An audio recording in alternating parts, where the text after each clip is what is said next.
Preparation যদি বলেন আমার মনে হয় প্রিপারেশনটা মোটামুটি ভালোই হয়েছে, বাট হ্যাঁ এটা বলবো যে আর একটু বেটার হতে পারতো।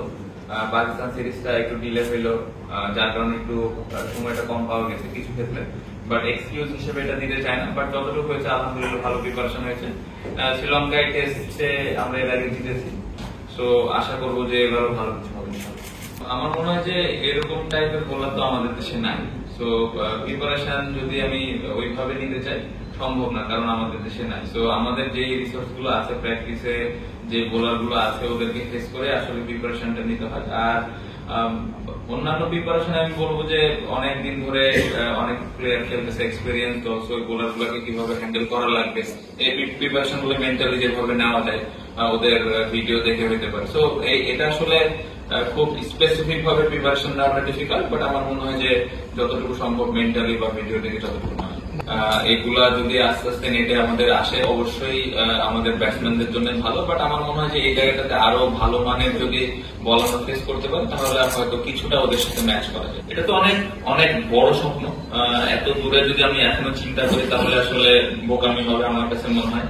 ছোট ছোট ভাবে যদি আমরা আগাইতে পারি তাহলে খুব ভালো, কারণ আপনি যদি দেখেন আমরা যখন শুরু করেছিলাম এর আগের সার্কেল আমরা একটা ম্যাচ জিতেছিলাম, গত সার্কেল আমরা 4টা ম্যাচ জিতেছি, সো আমাদের একটু ইমপ্রুভ হয়েছে। সো টার্গেট থাকবে যে এই সার্কেলে কিভাবে আরো 2-3টা ম্যাচ বেশি জিততে পারি। সো যদি আমরা এভাবে ছোট ছোট চিন্তা করে আগাতে পারি, কেননা একটা সময় হয়তো বাংলাদেশ টিম একদিন ফাইনাল খেলবে। বাট খুব ইম্পর্টেন্ট যে আমরা এই বছর এই নেক্সট 2 বছরের মধ্যে গত বছরের থেকে কিভাবে বেটার রেজাল্ট করবে। আমার মনে হয় যে ঘরের মাঠের ম্যাচ গুলো জিততে হবে আমাদের। আমরা খুবই বাজে ক্রিকেট খেলেছিলাম লাস্ট সার্কেলে ঘরের মাঠে, তো ঘরের মাঠে যদি আমরা জিতে থাকতাম তাহলে কিন্তু আমরা হয়তো আরো 2টা ম্যাচ বা 3টা ম্যাচ বেশি জেতে থাকতো। সো চিন্তা তো এটা যে ঘরের মাঠে টেস্ট গুলো আমরা কিভাবে জিততে পারি। ঘরের মাঠে যখন টেস্ট হবে তখন আসলে ওইভাবে আরেকটু প্ল্যান স্পেসিফিক প্ল্যান করে খেলবো ইনশাল্লাহ। বাইরে ভালো হয়েছে, এই কনফিডেন্সটা আমাদের কাজে দিবে ইনশাল্লাহ। যদি এবছর আমরা বাইরের মাটিতেও রেজাল্ট করতে পারি তাহলে দেখা যাবে যে আমাদের এই বছরের যে টেস্ট চ্যাম্পিয়নশিপের সার্কেল, এই সার্কেল একটু বেটার রেজাল্ট। এটা আসলে এখন এখানে বলতে চাই না, কারণ অপোনেন্ট যদি দেখে বিষয়টা আসলে অনেক আগে থেকে ওপেন হয়ে যাবে। বাট আমি যে কোনো পজিশনে খেলার জন্য প্রস্তুত আছি এবং আমার আরো টপ অর্ডার ব্যাটসম্যান আছে, সো আমাদের টিমে অপশন আছে। সো দেখা যাক ইনশাআল্লাহ। না, আমাদের যে 2টা মাঠে খেলা স্পেশালি বলে তো স্পিন হয়, ওইখানে ভালো উইকেটও হয়, আবার চাইলে স্পিনও বানাইতে পারে। সো ওই কারণে একটু প্রিপারেশনটা ওইভাবে নেওয়ার চেষ্টা করেছি আমরা।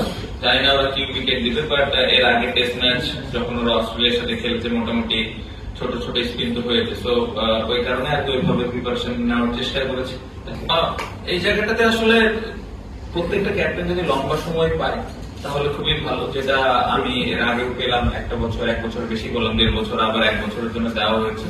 বাট আমি মনে করি যে এই জায়গায় যে ক্যাপ্টেন থাকবে আমার মনে হয় তাকে যদি লম্বা সময় দেওয়া হয়, একটা ওয়ার্ল্ড কাপ চিন্তা করে বা একটা টেস্ট চ্যাম্পিয়নশিপের সার্কেল চিন্তা করে এভাবে যদি করা হয় তাহলে প্ল্যান করাটা খুবই সহজ আমার জন্য। আমার সাথে বোর্ডের যতটুকু কনভারসেশন হয়েছে আমি খুশি, যেভাবে আমাকে তারা সময়টা দিয়েছেন এবং পরবর্তীতে তাদের কি প্ল্যান আছে।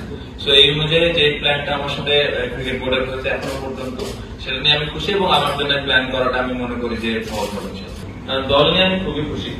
দলে আমি যে প্লেয়ার গুলোকে চেয়েছিলাম ওই প্লেয়ার গুলোকে আমি 100% পেয়েছি, মানে ক্যাপ্টেন হিসেবে দল নিয়ে আমি খুবই খুশি। এবং আপনি বললেন যে ওপেনারের বিকল্প নাই, যখন খেলাটা আসলে শুরু হবে তখনই আসলে বুঝতে পারবেন যে আসলে আমরা কি চিন্তা করে টিমটা বানিয়েছিলাম, এবং ওই বিষয়গুলো বুঝতে পারবেন যে আসলে টিমটাতে কেন হয়তো একটা ওপেনার কম। সো ওই কম্বিনেশনটা দেখলে তখন আসলে আরো ভালোভাবে বুঝতে সুবিধা হবে সবার পক্ষে।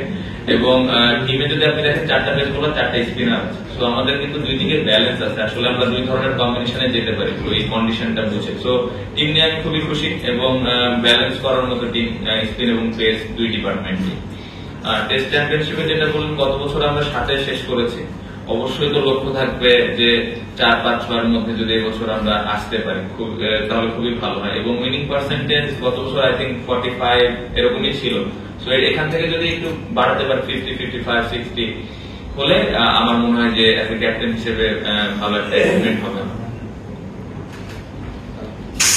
জিম্বাবুয়ের সাথে সিরিজটা ভালো হয়নি, এটা ওই সিরিজটা আমাদের যেটা ছিল এটা আমি মানি।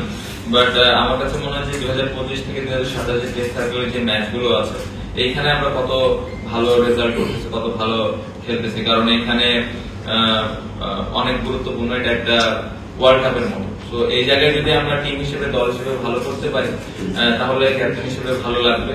আপনি যদি দেখেন এই বছর আমাদের যে 12টা টেস্ট ম্যাচ আছে নেক্সট 2 বছরে, প্রত্যেকটা দল কিন্তু অনেক স্ট্রং দল। সো সহজ হবে না, অনেক চ্যালেঞ্জের মধ্যে দিয়ে যেতে হবে। সো এই টিমটা সবাই মিলে একসাথে যদি আমরা কষ্ট করে মেহনত করি তাহলে আমার মনে হয় যে একটা বেটার রেজাল্ট করা সম্ভব। লাস্ট কিছুদিন ধরে ভালো ক্রিকেট খেলছি না, এটা অবশ্যই ডেফিনেটলি আমরা ভালো ক্রিকেট খেলতেছি না, এটা মানতেই হবে। বাট আমার মনে হয় যে এই খেলায় কামব্যাক করার সুযোগ সবসময় থাকে। সো নতুন ভাবে আমার মনে হয় টেস্ট সার্ভিস শুরু হচ্ছে, ওয়ানডে অনেকদিন পরে আবার আমরা খেলবো চ্যাম্পিয়ন্স ট্রফির পরে।